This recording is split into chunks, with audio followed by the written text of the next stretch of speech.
আসসালামু আলাইকুম। আশা করি সবাই ভালো আছেন এবং সুস্থ আছেন।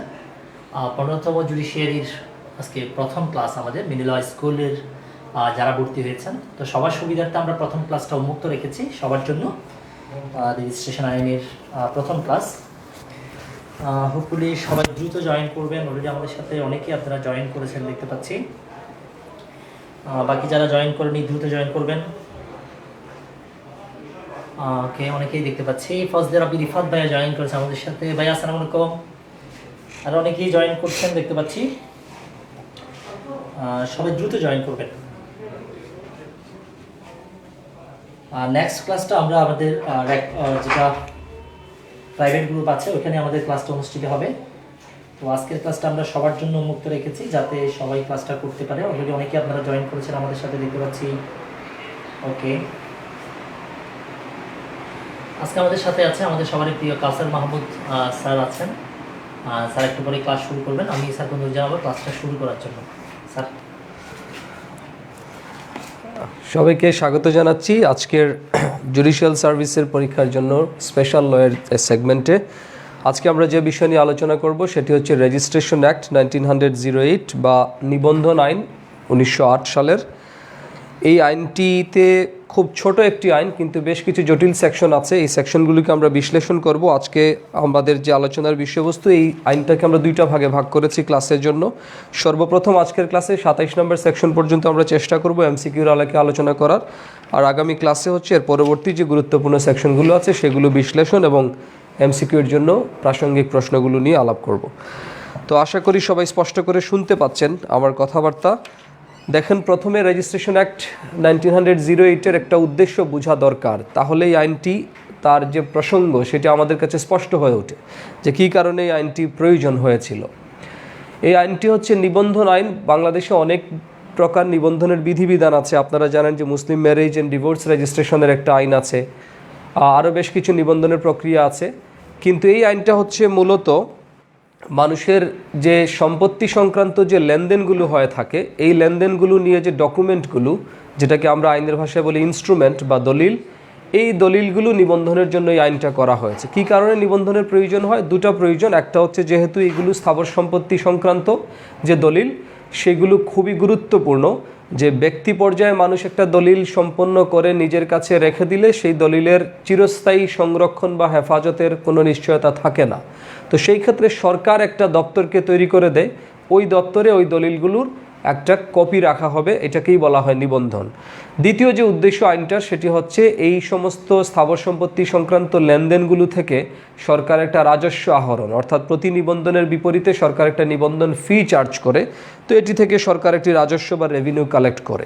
এই হচ্ছে মূলত দুটি উদ্দেশ্য নিয়ে এই আইনটি করা হয়েছে। তো এই আইনটি থেকে সর্বপ্রথম যে অংশটা আছে, প্রথম এই চ্যাপ্টার 2-তে যে সরকার একটা নিবন্ধন দপ্তর প্রতিষ্ঠা করবে, সেই নিবন্ধন দপ্তরের এগেনস্টে একজন ইন্সপেক্টর জেনারেল অফ রেজিস্ট্রেশন অর্থাৎ নিবন্ধন মহাপরিদর্শককে দায়িত্ব দিবে। প্রত্যেক সারা বাংলাদেশকে বিভিন্ন জেলায় এবং উপজেলায় ভাগ করবে। প্রত্যেক জেলায় একজন রেজিস্ট্রার, উপজেলায় একজন করে সাব রেজিস্ট্রার নিয়োগ করবে। এগুলো খুব নমিনাল সেকশন, এগুলো থেকে খুব এমসিকিউতে প্রশ্ন হয়তো আসবে না। তারপরে আপনারা সেকশন 3 এবং সেকশন 4-5 এগুলো একটু দেখে নিতে পারেন যে এখানে কোন ধারা অনুযায়ী সরকার একজন নিবন্ধককে নিয়োগ দেয়, কোন ধারা অনুযায়ী একজন নিবন্ধন মহাপরিদর্শককে নিয়োগ দেয়। এতটুকু দেখলে এখান থেকে হবে, এর চেয়ে বেশি এখান থেকে তেমন কিছু বোঝার নাই। যেটি গুরুত্বপূর্ণ এই আইনের জন্য সেটি হচ্ছে সেকশন 17 থেকে জটিলতাটুকু শুরু হয়, যে কোন দলিলগুলো বা কোন সমস্ত ইনস্ট্রুমেন্টগুলো নিবন্ধনের প্রয়োজন পড়ে। এখানে গিয়ে দুই একটি লাইন আমরা স্পষ্ট করে বুঝতে পারি, কিন্তু এমন লম্বা, দীর্ঘ এবং জটিল করে কিছু ক্লজ দেওয়া আছে যেগুলো পড়ে ঠিক বোঝা যায় না যে কী কী দলিলগুলো আসলে নিবন্ধনের প্রয়োজন হয়। তো সর্বপ্রথম ধারা 17-তে যে সমস্ত দলিলগুলো নিবন্ধনের প্রয়োজন সেটার একটা তালিকা দেওয়া আছে, এবং ওই একই ধারায় আবার কিছু দলিলের উল্লেখ করে বলা হচ্ছে সেই দলিলগুলো নিবন্ধনের প্রয়োজন নাই। তো আমরা আজকে প্রথমে এই বিষয়টি নিয়ে আলোচনা শুরু করব যে কোন কোন দলিলগুলো নিবন্ধন করতে হয়। তার আগে একটি বিষয় বলে রাখি যে প্রিলিমিনারির জন্য যেহেতু এই ক্লাসটি, আপনাদের অনেকেরই প্রশ্ন থাকতে পারে যে স্পেশাল লগুলো নিয়ে প্রিলিমিনারি পড়াশোনা আমরা কিভাবে শুরু করব। স্পেশাল ল অনেকগুলো এখন আমাদের জুডিশিয়াল সার্ভিসের সিলেবাসে সেই ক্ষেত্রে আপনাদের জন্য সাজেশন হচ্ছে বেয়ার অ্যাক্ট পড়া, কিন্তু সবগুলো বেয়ার অ্যাক্ট একসাথে পড়া আপনাদের পক্ষে শুরুতে সম্ভব না। এই ক্ষেত্রে আমার সাজেশন হচ্ছে যে আমাদের ভবিষ্যতে একটি গাইড বই আসতেছে প্রিলিমাস্টার পার্ট 2। আপনারা প্রিলিমাস্টার পার্ট 1 যারা নিয়েছেন তারা নিশ্চয়ই জানেন যে এই আইনটার বিশেষ বৈশিষ্ট্য হচ্ছে এই বইটার এটির মধ্যেই বেয়ার অ্যাক্টের প্রাসঙ্গিক সেকশনটিকে হুবহু তুলে দেওয়া হয়েছে এবং এর পাশাপাশি ওই সেকশনটাকে বিশ্লেষণ করে সম্ভাব্য প্রশ্ন বা বিগত বছরের প্রশ্নগুলো নিয়ে আলোচনা করা হয়েছে। সেই ক্ষেত্রে আপনি বারবার অনেকগুলো বই নাড়াচাড়া করার যে বিপত্তি, সেখান থেকে আপনাকে এই বইটা মুক্ত করবে আর কি। তো সেই ক্ষেত্রে প্রিলিমাস্টার 2 জন্য অপেক্ষায় থাকতে পারেন, সেটি আসলে আপনারা পুরোদমে প্রস্তুতি শুরু করবেন। আর এখন আমাদের সাথে যারা জয়েন করেছেন তাদের জন্য এই ক্লাসগুলি আমার মনে হচ্ছে অনেক বেশি আপনাদের জন্য উপকারী। তো যেটি বলছিলাম যে সকল দলিল নিবন্ধন করতে হয় ধারা 17-তে, এখন সর্বপ্রথম এখানে বলছে যে স্থাবর সম্পত্তির দানপত্র বা instruments of gift of immovable property. এখন স্থাবর সম্পত্তি বলতে কি বোঝায় আপনারা নিশ্চয়ই অনেকে জানেন, যারা জানেন না তাদের জন্য এই আইনে একটা ডেফিনেশন দেওয়া আছে এবং এর পাশাপাশি ট্রান্সফার অফ প্রপার্টি একটা ডেফিনেশন আছে, জেনারেল ক্লজেস সেক্টর স্থাবর সম্পত্তির একটা ডেফিনেশন আছে। তো ডেফিনেশনটা একটু ইনক্লুসিভ ডেফিনেশন, যেখানে বলা হচ্ছে যে স্থাবর সম্পত্তি মানে হচ্ছে জমি থেকে প্রাপ্য লাভ, মাটির সাথে স্থায়ীভাবে সংযুক্ত যে কোনো কিছু, মাটির সাথে স্থায়ীভাবে সংযুক্ত যে কোনো বস্তুর সাথে স্থায়ীভাবে সংযুক্ত অন্যান্য বস্তু। একটু জটিল একটা সেকশন। তো আমরা ট্রান্সফার অফ প্রপার্টি পড়ার সময় ইমুভেবল প্রপার্টি বা স্থাবর সম্পত্তির বিস্তারিত সংজ্ঞা পড়ব। আজকের আলোচনার প্রসঙ্গে বলছি যে স্থাবর সম্পত্তি বলতে শুধুমাত্র জমি বা বিল্ডিং বুঝায় না, বরং জমি থেকে প্রাপ্য লাভ বা benefits to arise out of land একটা কথা ব্যবহার করেছে, একটা ফ্রেজ। এই কথাটার মানে হচ্ছে যে আমরা যেমন ধরেন একটা নদী ফিশারি ঘাট অথবা একটা ফেরি ঘাট, এটা একটা স্থাবর সম্পত্তি যে ঘাট বা জমি, কিন্তু এই ফেরি ঘাটের থেকে যে লভ্যাংশ আহরণ করে অথবা একটা ফিশারি ঘাট থেকে যে উপার্জনটুকু হয়, ওই উপার্জনের অধিকারটা যদি আপনি অন্য কাউকে হস্তান্তর করেন, ওই অধিকারটাকেও স্থাবর সম্পত্তি হিসেবে গণ্য করা হবে। তার মানে ফেরিঘাট সরাসরি যদি আপনি হস্তান্তর করেন বা গিফট করেন, সেই ক্ষেত্রে এই গিফটটা তো অবশ্যই আপনার নিবন্ধন করতে হবে। একইভাবে ফেরিঘাট ঠিকই আছে, মালিকানা বা দখল একজনের থাকবে, কিন্তু এই ফেরিঘাট ব্যবহার করে এখান থেকে আপনার লভ্যাংশ অর্জন করার যে অধিকার, এটিও যদি হস্তান্তর করেন বা গিফট করেন, সেটিও নিবন্ধন করতে হবে। তো এই আলোচনায় একটু পরে যাব। আপাতত আমরা শুরু করি যে কোন কোন দলিলগুলো নিবন্ধনের প্রয়োজন হয়। প্রথম যেটি বলছে যে স্থাবর সম্পত্তির দানপত্র মানে হচ্ছে গিফট, বা যে দলিলের মাধ্যমে আপনি বলছেন যে আপনার স্থাবর সম্পত্তিটা আপনি একজনকে আরেকজনের কাছে গিফট করে দিচ্ছেন। তো গিফটের ডেফিনেশন আপনারা নিশ্চয়ই জানেন যে প্রাইসবিহীন বা মূল্যবিহীন যখন কোনো স্থাবর সম্পত্তির মালিকানা আমরা একজনের কাছ থেকে আরেকজনের কাছে হস্তান্তর করি। এই গিফটের ডেফিনেশনটা দেওয়া আছে ট্রান্সফার অফ প্রপার্টি অ্যাক্টের সেকশন 122-এ। দ্বিতীয়ত, নতুন করে অ্যামেন্ড করে বলা হয়েছে যে মুসলিম শরিয়া আইন অনুযায়ী যে কোনো হেবার ঘোষণা, ডিক্লারেশন অফ হেবা আন্ডার মুসলিম পার্সোনাল ল, এই জিনিসটি রেজিস্ট্রেশন অ্যাক্টের শুরুতে ছিল না। 2004 সালে সংশোধন করে বলা হয়েছে যে এখন মুসলিম পার্সোনাল ল বা মুসলিম শরিয়া আইন অনুযায়ী যদি কোনো হেবার ঘোষণা, হেবা হচ্ছে অ্যারাবিক একটা শব্দ যেটার মানে হচ্ছে গিফটই, কিন্তু রেজিস্ট্রেশন অ্যাক্টের পারপাসে হেবাকে একটু ভিন্নভাবে সংজ্ঞায়িত করার চেষ্টা আছে। আমি আপনাদেরকে এক্সপ্লেন করছি কী কারণে এই জিনিসটা হলো। কারণ হেবা যেহেতু গিফট, হেবা নিজেই যেহেতু দান, আলাদা করে কেন বলা হলো যে মুসলিম শরিয়া আইন অনুযায়ী যে কোনো হেবার ঘোষণা। দেখেন 2004 সালের আগে সম্পত্তি হস্তান্তর আইনের যে গিফট নিয়ে যে চ্যাপ্টারটা আছে, সেইখানে 123 নম্বর সেকশনে বলা হয়েছে যে গিফটের রেজিস্ট্রেশনগুলো বাধ্যতামূলক, অর্থাৎ স্থাবর সম্পত্তি যদি গিফট করা হয় সেটি রেজিস্ট্রেশন বা নিবন্ধন করতে হবে। কিন্তু 129 নম্বর সেকশনে এসে বলা হয়েছিল যে এই যে সম্পত্তি হস্তান্তর আইনের চ্যাপ্টার, এই চ্যাপ্টারটা মুসলিম পার্সোনাল লয়ের অধীনে কোনো গিফটের ক্ষেত্রে প্রযোজ্য হবে না। কারণ মুসলিম পার্সোনালের অধীনে হেবা করা হলে বা গিফট করা হলে সেটাকে রেজিস্ট্রেশন ফি এর বাইরে রাখার সুযোগ ছিল তখন। কিন্তু মানুষ এই সেকশনের সুবিধা কাজে লাগিয়ে নানা প্রতারণা করতো, বিক্রি করতো সম্পত্তি, কিন্তু তারা হেবা ডিক্লারেশন দিয়ে দিত রেজিস্ট্রেশন ফি না দেওয়ার জন্য। তখন 2004 সালে এসে বলা হলো যে না, আপনি যদি এখন মুসলিম আইন অনুযায়ী কোনো হেবার ঘোষণাও দিয়ে থাকেন সেটিরও রেজিস্ট্রেশন করতে হবে, অর্থাৎ সরকারকে রেজিস্ট্রেশন ফি দিতে হবে। তো পরবর্তীতে নতুন করে সমস্যা আসলো যে বাংলাদেশে তো অন্যান্য ধর্মাবলম্বী জনগণ আছেন, তারা যদি বিশেষ কোনো তাদের ধর্মীয় আইন অনুযায়ী কোনো গিফট করেন বা দান করেন সেটি কি হবে, সেটি 2012 সালে এসে সমাধান করা হয়েছে যে হিন্দু, বৌদ্ধ, খ্রিস্টান ব্যক্তিগত আইনের অধীনেও যদি কোনো দানপত্র ঘোষণা করা হয় বা কোনো দানের ঘোষণা দেওয়া হয় স্থাবর সম্পত্তির, সেই দানটুকু রেজিস্ট্রেশন করতে হবে। তাইলে আমরা এই পর্যন্ত দেখলাম এই 3টে আলোচনা থেকে মূল কথা যেটি হচ্ছে যে বাংলাদেশে এখন যে কোনো স্থাবর সম্পত্তির দানপত্র, অর্থাৎ এমন কোনো দলিলে যদি আপনি বলেন যে আপনি অন্য একজন ব্যক্তিকে স্থাবর সম্পত্তি দান করেছেন, সেটি মুসলিম পার্সোনাল ল অনুযায়ী হোক বা সাধারণ সেকুলার ল অনুযায়ী বা অন্যান্য ধর্মাবলম্বী আইন অনুযায়ী, অবশ্যই আপনার এই দলিলটুকু রেজিস্ট্রেশন করতে হবে। এই পর্যন্ত মোটামুটি আলোচনাটুকু সহজ।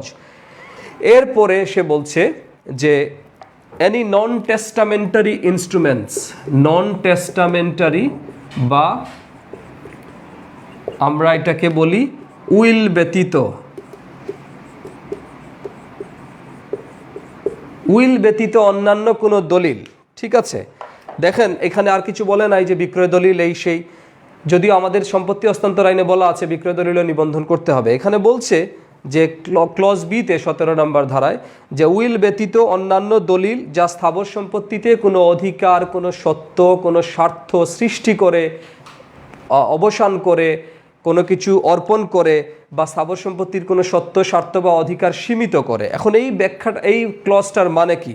প্রথম যে জিনিসটি বুঝতে হবে যে নন টেস্টামেন্টারি ইনস্ট্রুমেন্টস কথাটার মানে কি। টেস্টামেন্টারি, দেখেন সম্পত্তি অনেকভাবে একজন ব্যক্তির কাছ থেকে আরেকজন ব্যক্তির কাছে যেতে পারে, যেটাকে আমরা বলি ট্রান্সফার বা ডিসপোজিশন। এই ট্রান্সফার বা ডিসপোজিশনের একটা প্রক্রিয়া হচ্ছে টেস্টামেন্টারি ডিসপোজিশন, অর্থাৎ একজন ব্যক্তি যদি মারা যাওয়ার আগেই বলে দেয় যে সে মারা যাওয়ার পরে তার সম্পত্তিটা এই ব্যক্তি পাবেন, যেটাকে আমরা আইনের ভাষায় বলি উইল বা ওসিয়াত বা ইচ্ছাপত্র। তখন এই উইল বা ওসিয়াতের মাধ্যমে সম্পত্তি হস্তান্তর করা হলে ওইটাকে বলা হয় টেস্টামেন্টারি ডিসপোজিশন। আর বাকি যে সকল পদ্ধতি আছে যেমন বিক্রয়, বন্ধক বা এই সমস্ত পদ্ধতি যেটা উইল না, এইগুলোর মাধ্যমে সম্পত্তি হস্তান্তর করা হলে এগুলোকে বলা হয় নন টেস্টামেন্টারি ডিসপোজিশন। এই কথাটাই বলছে যে এইরকম উইল ব্যতীত অন্যান্য যে কোনো দলিল, যে দলিলটা স্থাবর সম্পত্তিতে কোনো সত্ত্ব মানে টাইটেল, কোনো স্বার্থ মানে ইন্টারেস্ট, তারপর বলছে আপনার কোনো অধিকার, কোনো রাইট সৃষ্টি করে, ধ্বংস করে মানে অবসান করে, সীমিত করে দেয় অথবা অন্য কাউকে অর্পণ করে, তখন এই দলিলটা অবশ্যই রেজিস্ট্রেশন করতে হবে। অথবা শুধু সরাসরি যদি বলাও না হয়, বলছে অর্পণ করে মর্মে যদি কোনো অর্থ বহন করে। এই কথাটার মানে হচ্ছে আমরা কল্পনা করতে পারি কেবলমাত্র কয়েকটা দলিল, যে আমি আমার সম্পত্তি একজনের কাছে বিক্রি করলাম অথবা বন্ধক দিলাম, এর বাইরেও নানান ধরনের দলিল হয়, যেমন লা দাবিপত্র, তারপর হচ্ছে সম্পত্তিতে কোনো একটা অধিকার সীমিত করে রাখা। যেমন ধরেন আমাদের একটা যৌথ সম্পত্তিতে আমরা অনেকজন ব্যক্তি একসাথে হেঁটে যাচ্ছি, এটার উপর একটা আপনার রাইট অফ ওয়ে ব্যবহার করি, কিন্তু হঠাৎ করে আমাদের মধ্যে বিরোধ তৈরি হইলো। বিরোধ মীমাংসার জন্য আমরা একটা আপোষনামা তৈরি করলাম, যেখানে বলে দিলাম যে এই সম্পত্তির উপর আমাদের কারো কোনো ব্যক্তিগত দাবি নাই, সবাই সম্পত্তিটা ব্যবহার করবে। তাহলে দেখেন এই সম্পত্তিটা আমাদের যে আগের অধিকার ছিল, যেটা আমাদের ব্যক্তিগত সম্পত্তি, এখন আমরা এই অধিকারটাকে সীমিত করে দিয়েছি, জাস্ট একটা দলিলের মাধ্যমে বলে দিয়েছি যে এই সম্পত্তির উপর আমাদের কোনো অধিকার নাই। এই সম্পত্তিটা আমরা কাউকে সরাসরি কিন্তু হস্তান্তর করছি না, কিন্তু সম্পত্তির উপর আমাদের অধিকারটাকে সীমিত করে ফেলেছে। একইভাবে দুইজনের মধ্যে একটা সম্পত্তি নিয়ে বিরোধ দেখা দিলে তাদের মধ্যে এক পক্ষ যদি পরে আপোষে বলে যে এই সম্পত্তিটাতে আমার যে স্বার্থ ছিল সেটা আমি আর এখন থেকে ভোগ করব না বা এই স্বার্থ নিয়ে কোনো দাবি তুলব না, তাহলে দেখেন আমার স্বার্থটাকে আমি এখানে কি করেছি, অবসান করে দিয়েছি। এরকম নানা দলিল হয় প্র্যাকটিক্যাল লাইফে, আপনারা যখন জাজ বা অ্যাডভোকেট হিসেবে প্র্যাকটিস শুরু করবেন তখন দেখবেন। এখন এই কথাটাই বলছে যে কোনো দলিল, সেটা টাইটেল যাই হোক না কেন, যদি দেখা যায় এই দলিলে একটা স্থাবর সম্পত্তির উপরে কোনো মালিকানা, কোনো স্বার্থ বা কোনো অধিকার একজনের পক্ষে সৃষ্টি করে দিচ্ছে, অথবা অন্য একজনের যেটা ছিল সেটাকে সে নষ্ট করে দিচ্ছে, অবসান করছে, অথবা অধিকার, স্বার্থ বা সত্যটা এখনও আছে বা সেটার পরিধিটাকে সীমিত করে দিচ্ছে, তখন এই দলিলটা অবশ্যই নিবন্ধন করতে হবে। অর্থাৎ এই নিবন্ধকের সামনে নিয়ে গিয়ে আপনাকে নির্দিষ্ট ফি দিয়ে সেখানে নিবন্ধকের এন্ডোর্সমেন্ট বা স্বাক্ষর নিতে হবে। তো এই হচ্ছে প্রথম যে জিনিসটা আমরা সমস্যা ফেস করি, যে তৃতীয় যে প্রকৃতির দলিলগুলো নিবন্ধন করতে হয় সেটা। 4 নম্বর এসে যেটা বলছে যে সম্পত্তি হস্তান্তর আইনে যে বন্ধকগুলোর কথা বলা আছে, এই বন্ধক দলিলগুলো নিবন্ধন করতে হবে। তো এই ক্ষেত্রে এটা আমরা মোটামুটি বুঝি যে বন্ধক দলিল বলতে কি বোঝায়, অর্থাৎ যে দলিলের মাধ্যমে একজন ঋণ গ্রহীতা তার কোনো সম্পত্তির উপরে স্বার্থ ঋণদাতার বরাবরে হস্তান্তর করে, সেই দলিলটাকে বলা হয় বন্ধক দলিল। এখন বন্ধক দলিলের আবার বিভিন্ন প্রকারভেদ আছে, 6 প্রকার। যেটা সম্পত্তি হস্তান্তর আইন বা ট্রান্সফার অফ প্রপার্টি অ্যাক্টের সেকশন 59-এ বলা আছে যে কোন কোন বন্ধক দলিলগুলো নিবন্ধন করতে হবে। তো এই আলোকে এইখানেও আমাদের শিখে রাখা দরকার যে সকল প্রকার বন্ধক দলিলই নিবন্ধন করতে হয় যদি দেখা যায় ওই বন্ধকের মাধ্যমে 100 টাকার উপরের মূল্যমানের কোনো সম্পত্তি কি করা হয়, হস্তান্তর করা হয়। তবে সরল বন্ধকের ক্ষেত্রে সব সময় ওই বন্ধক দলিলটা নিবন্ধন বাধ্যতামূলক, অর্থাৎ মূল্যমান যাই হোক না কেন এই বন্ধক দলিলটা অবশ্যই নিবন্ধন করতে হবে। একটা ব্যতিক্রম আছে, বন্ধক mortgage by deposit of title deeds বা আপনার মালিকানার দলিল হস্তান্তরের মাধ্যমে বন্ধক, সেই বন্ধকটা আবার রেজিস্ট্রেশন করতে হয় না। তো এটি সম্পত্তি হস্তান্তর আইনের জন্য বিস্তারিত আলোচনা। আমরা আজকে এই পর্যন্ত যেটা শিখব যে সম্পত্তি হস্তান্তর আইনের আলোকে গঠিত সকল প্রকার বন্ধক দলিল যেগুলো ওই আইনে বলে দেওয়া আছে নিবন্ধনের প্রয়োজন, সেগুলো এই আইনেও বলছে নিবন্ধন করতে হবে। এই পর্যন্ত কি আলোচনা বোঝা যাচ্ছে বা কারো কোনো প্রশ্ন থাকলে আমি একটু চেক করে নিব, কারণ এই সেকশনটা নিয়ে আমরা বিস্তারিত আলাপ করবো। এই সেকশনটাকে একদম সহজ করে দিব যাতে করে রেজিস্ট্রেশন অ্যাক্ট নিয়ে কোনো ভীতি থাকলে সেটা আজকেই দূর হয়ে যায়। স্যার এসআই শরীফ জানতে যাচ্ছে ডকুমেন্টস এবং ইনস্ট্রুমেন্টস এর মাঝে পার্থক্য। আচ্ছা, ডকুমেন্টস এবং ইনস্ট্রুমেন্টের মধ্যে পার্থক্য নাই প্রথম উত্তর। দ্বিতীয় উত্তর আবার একটা পার্থক্য আছে, সেটা হচ্ছে যে সব ইনস্ট্রুমেন্টই হচ্ছে একটা ডকুমেন্ট, কিন্তু সব ডকুমেন্ট আবার ইনস্ট্রুমেন্ট না। ডকুমেন্টের সংজ্ঞা দেওয়া আছে এভিডেন্স অ্যাক্টে। আমি একটু বিস্তারিত আলাপ করে বলি, তাহলে আপনি ভালো করে বুঝতে পারবেন। যেখানে বলছে যে ডকুমেন্ট মানে হচ্ছে আপনার কোনো অক্ষর, কোনো চিহ্ন বা কোনো প্রতীক বা সংখ্যার মাধ্যমে একটা বিষয়বস্তুতে অন্য যে কোনো বিষয় প্রকাশ বা বর্ণনা করা। তার মানে আপনি কাগজে যদি কিছু লিখেন সেটাও একটা ডকুমেন্ট, যদি পাথরে কিছু খোদাই করে অঙ্কন করেন সেটাও একটা ডকুমেন্ট, আপনি যদি কোনো চামড়ায় কিছু লিখেন সেটাও ডকুমেন্ট। কিন্তু একটা ডকুমেন্টকে তখন ইনস্ট্রুমেন্ট বলা হয় যখন এই ডকুমেন্টটা একজন ব্যক্তির বা একাধিক ব্যক্তির কোনো আইনগত অধিকার বা দায়িত্ব বা কোনো রেসপন্সিবিলিটিস, লায়াবিলিটিস এইগুলো লিখে। অর্থাৎ যে সমস্ত ডকুমেন্টের মাধ্যমে কোনো একজন ব্যক্তির অধিকারের কোনো একটা স্বীকৃতি তৈরি হয় বা দুইজন ব্যক্তির একটা অধিকার সংক্রান্ত লেনদেনের বিষয়টা নিয়ে লেখা থাকে, তখন এটাকে বলা হয় ইনস্ট্রুমেন্ট। অর্থাৎ ইনস্ট্রুমেন্ট মানে হচ্ছে একটা লিগাল ডকুমেন্ট, ডকুমেন্ট যেটার একটা আইনগত গুরুত্ব আছে, যেটা একটা আইনি বিষয়কে ধারণ করে, সেটাকেই বলা হচ্ছে ইনস্ট্রুমেন্ট।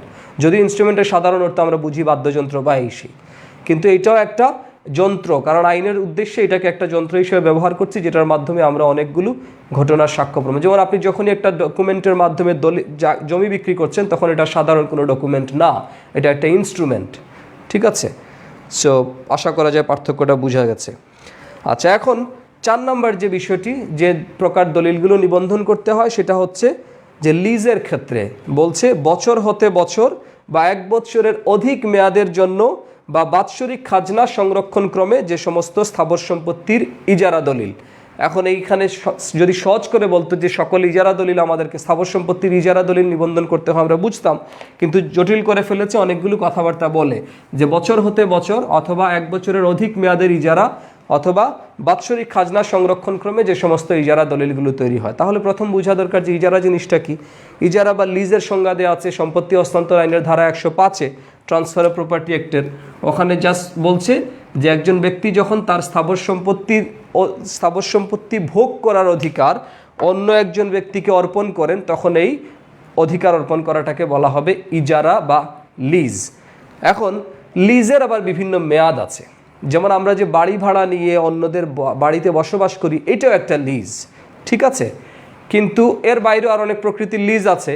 এখন যে সমস্ত লিজগুলোর মেয়াদ হচ্ছে 1 বছরের বেশি, অথবা যে সমস্ত লিজগুলোর মেয়াদ হচ্ছে বছর হতে বছর, ইয়ার টু ইয়ার, এই কথাটা আমি ব্যাখ্যা করব, অথবা যে সমস্ত লিজগুলোতে আপনার বাৎসরিক খাজনার সংরক্ষণ ক্রমে করা হয়, মানে লিজে আসলে সাধারণত একটা শুরুতে একটা সালামি নেওয়া হয় যেটাকে বলা হয় প্রিমিয়াম, যে এককালীন একটা টাকা, তারপর হচ্ছে মাসে অথবা বছরে ওই লিজ গ্রহীতা লিজ দাতাকে কিছু টাকা পরিশোধ করে, অথবা কখনো কখনো ফসল বা অন্যান্য যে কোনো কিছু।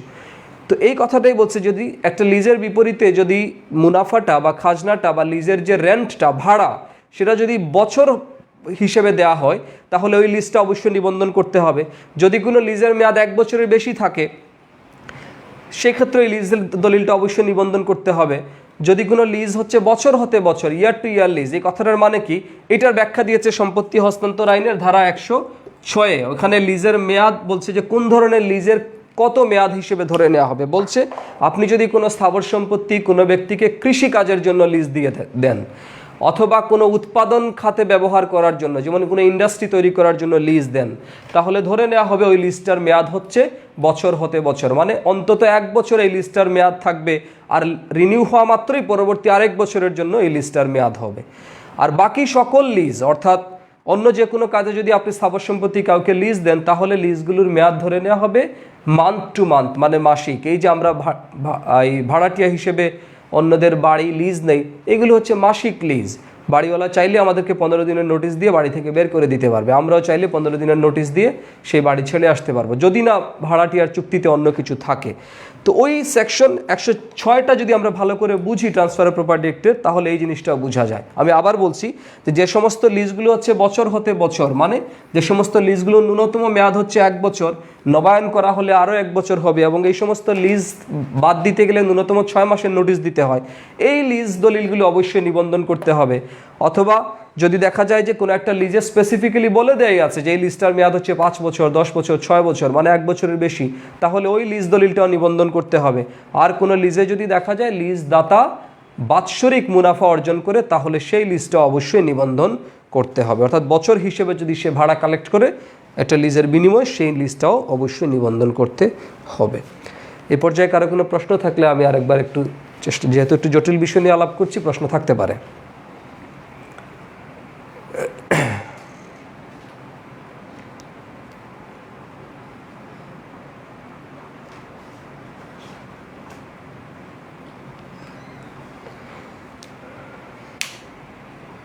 আচ্ছা, আশা করা যায় প্রশ্ন নাই। সেই ক্ষেত্রে একটা, হ্যাঁ, ওই যে শেখ সাইদি ভাই জানতে চাচ্ছিল ডিভেঞ্চার কি, যার রেজিস্ট্রেশন করতে হয়। আচ্ছা, এই সেকশনটাতে অনেকগুলো জিনিস আছে, ঋণপত্র আছে, তারপর জয়েন্ট স্টক কোম্পানিজের শেয়ারের কথা বলা আছে। ঠিক আছে, এখন আমি চাইলে এই বিষয়গুলো নিয়ে 2 ঘন্টা আলোচনা করতে পারবো, কিন্তু এগুলো থেকে আপনাদের পরীক্ষা প্রশ্ন আসবে না, কারণ এগুলো কোম্পানি লয়ের ম্যাটার। বাট যেহেতু প্রশ্ন করেছেন, ডিবেঞ্চার হচ্ছে এটা ঋণপত্র। যখন কোনো কোম্পানি একজন ব্যক্তির কাছ থেকে ঋণ নিয়ে তাকে একটা কাগজ ধরিয়ে দেয় যে আপনাকে এই যে ঋণ আমরা নিয়েছি, সেই ঋণের বিপরীতে এত টাকা লভ্যাংশ সহকারে এক নির্দিষ্ট সময় পরে আপনাকে অর্পণ করব, তখন এই কাগজটাকেই বলা হয় ডিবেঞ্চার বা ঋণপত্র। এটা হচ্ছে কোম্পানির একটা ম্যাটার্স। ঠিক আছে, অর্থাৎ সরাসরি আপনি একটা কোম্পানিতে ইনভেস্ট করে লাভ লসের শিকার হচ্ছেন না, আপনি শুধুমাত্র কোম্পানিকে ঋণ দিচ্ছেন, কোম্পানি যদি লসও হয় আপনাকে ঋণের বিপরীতে একটা লভ্যাংশ প্রদান করবে, তখন এই ধরনের ঋণগুলোকে বলা হয় ডিবেঞ্চার। স্যার নুসরাত ইসলাম মাহি জানতে চাচ্ছিল সেকশন 17 এর আগে কি আর পড়তে হবে না, নাকি টোটালি বাদ দিতে হবে স্যার? আপনি একটু দেখে নেবেন, অতটা জটিল করে ফোকাস করার দরকার নাই। আমি শুধু সেকশন 3 নাম্বারটা, 3 এবং 3, 4, 5টা একটু দেখতে বলেছি, যে ধারা নাম্বারটা মনে রাখার জন্য, যে কোন ধারার অধীনে মহাপরিদর্শক নিবন্ধকের মহাপরিদর্শক নিয়োগ করে, কোন ধারার অধীনে একজন নিবন্ধক বা রেজিস্ট্রার বা সাব রেজিস্ট্রারকে নিয়োগ করা হয়। এই 3টা জিনিস দেখলেই হবে, আর কিছু লাগবে না। বনলতা সেন বলেছিল স্যার এই মুহূর্তে যা বললেন, একটু জিস্টটা যদি আরেকবার বলতেন। আচ্ছা, লিজের ক্ষেত্রে, হ্যাঁ, তো লিজের ক্ষেত্রে যেটা বলেছি, যে প্রথমত সহজ করে যদি বুঝতে চান, তাহলে ব্যাপারটি হচ্ছে যে স্থাবর সম্পত্তি যদি লিজ বা ইজারা দেওয়া হয়, তাহলে এই লিজ দলিলটা অবশ্যই নিবন্ধন করতে হবে, কিন্তু সবগুলো লিজের ক্ষেত্রে আবার না। পরীক্ষা প্রশ্ন আসতে পারে যে বাড়ি ভাড়ার লিজ কি নিবন্ধনের প্রয়োজন আছে কি না? উত্তর হচ্ছে না, কারণ বাড়ি ভাড়ার লিজের মেয়াদ হচ্ছে 1 বছরের কম। তাহলে যে সমস্ত লিজের মেয়াদ 1 বছরের বেশি, সেই সমস্ত লিজগুলো যদি স্থাবর সম্পত্তির হয়ে থাকে, তাহলে সেটি নিবন্ধন করতে হবে। আচ্ছা, তারপরে হচ্ছে বলা হচ্ছে যে উত্তরাধিকার সূত্রে প্রাপ্ত কোনো স্থাবর সম্পত্তির বন্টননামা, পার্টিশন ডিড। আপনারা জানেন যে যখন একজন ব্যক্তি তার স্থাবর সম্পত্তি রেখে মারা যায়, তখন তার উত্তরাধিকারীরা আপোষ মূলে সেই সম্পত্তিগুলো ভাগ বাটোয়ারা করে নিতে পারে। তো সেখানে এইরকম একটা দলিল করতে পারে যে কোন এলাকার কোন সম্পত্তি বা কোন খতিয়ানের কোন দাগের সম্পত্তি কে মালিকানা অর্জন করবে। এই ধরনের কোনো দলিলকে বলা হয় বন্টন দলিল বা বন্টননামা বা পার্টিশন ডিড। যখনই আপনারা ভাই বোন আপনাদের পিতার বা মাতার রেখে যাওয়া সম্পত্তিগুলো ভাগ বাটোয়ারা করে নেবেন একটা দলিলের মাধ্যমে, এই দলিলটা অবশ্যই নিবন্ধন করতে হবে। তারপর যেটি বলছে যে আদালতের নির্দেশক্রমে state acquisition and tenancy act বা সেট অ্যাক্ট 1950 ধারা 96 অধীনে যে বিক্রয় দলিল, এটা বুঝতে গেলে আমাদেরকে প্রিএমশনটা বুঝতে হবে। প্রিএমশন কী জিনিস? যে প্রিএমশন হচ্ছে আপনি যখন কোনো একটা সম্পত্তিতে অন্য আরেকজন ব্যক্তির সাথে সহ অংশীদার, তখন সেই ব্যক্তি যদি আপনাকে না জানিয়ে বা আপনার কাছে বিক্রি না করে তার অংশ কোনো আগন্তুক মানে তৃতীয় কোনো অপরিচিত ব্যক্তির কাছে বিক্রি করে দেয়, তখন আপনি সেট অ্যাক্টের অধীনে আদালতে গিয়ে মামলা করতে পারবেন যে এই জমিটা আমি ক্রয় করার অধিকার আছে, আমি আগে কিনবো, অগ্রক্রয়াধিকার। এখন আদালত যদি তখন আপনার দাবির সত্যতা পেয়ে আপনাকে ওই যে ব্যক্তি ক্রেতা তার বিরুদ্ধে আপনি মামলা করবেন বিবাদী হিসেবে, এবং মূল যে বিক্রয় করেছে আপনার অংশীদার তাকেও বিবাদী করবেন। এই দুই ব্যক্তিকে আপনি বিবাদী করলেন, আদালত তখন ফাইনালি যে ডিক্রি দিল যে ঠিক আছে এটা ওই যিনি বাদী তারই অগ্রক্রয়ের অধিকার আছে, এই সম্পত্তিটা তার কাছে পুনরায় অর্পণ করা হোক বা বিক্রয় করা হোক। তাহলে যে সম্পত্তি ইতোমধ্যে একবার বিক্রি হয়ে গেছে সেই সম্পত্তিটা আগের ক্রেতাকে নতুন করে বর্তমান মামলার বিবাদীকে বিক্রয়ের নির্দেশ দিল।